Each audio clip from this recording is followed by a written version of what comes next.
ースもそんないらないかもしれない。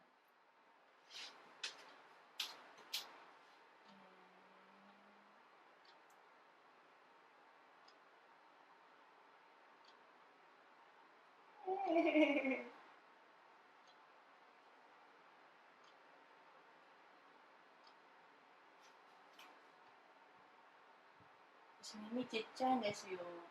そうでもないよ。本当ですか？耳が小さいから、耳自体がね。うん、そう。穴は大丈夫です。すごいバカにされて。ね、髪がかからないし、子供の耳と同じサイズ。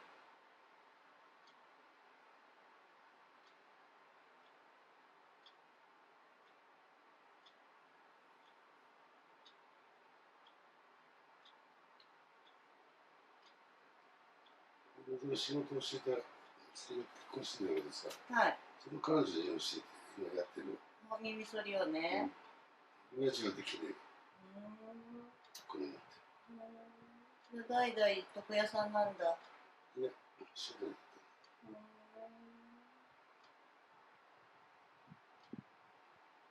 すごいね、耳なんか剃ってもらって。長さすごいよ。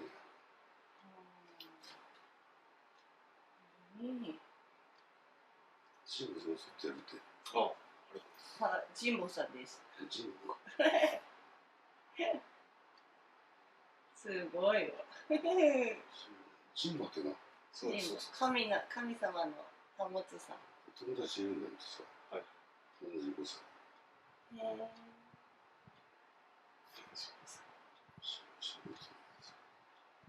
どっちもいるんですよね。ジンボ。そう。はい。同じ字で。そうそうそう。あと新しいでかくしてみるし。うんうん。ジンボ。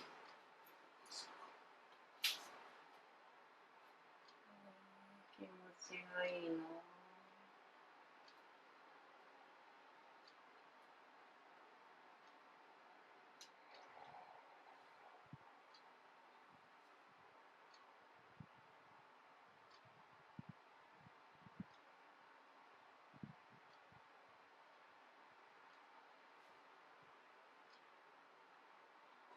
しますか？します。僕の上です。すごい。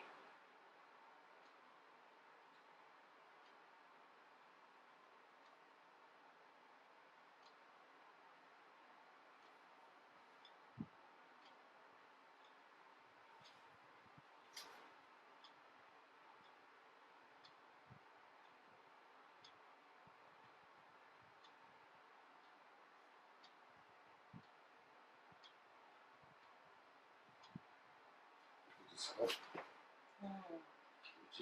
気持ちいい。この音いいんじゃないですか、ジンボさん。それは本人しか聞こえないです。カスみたいな。うん。なかなか今日、たまらなくないからさ。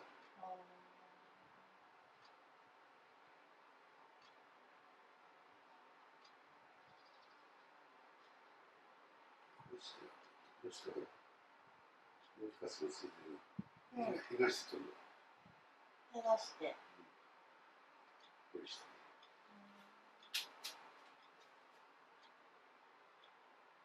この人は耳が出てるからね。耳処理した方がいいだろうね。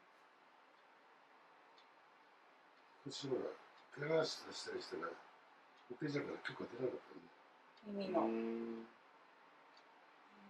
それを今度、受けてたから。そこなんか片方200円取るよ。両方で400円。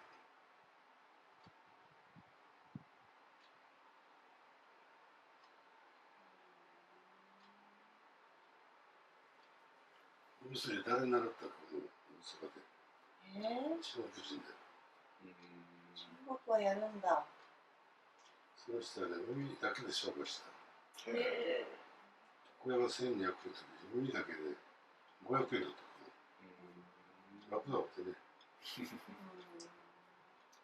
ゴミもほとんど出ないですか？みんな出てるって。床屋さんだけじゃなくて耳だけだったらね。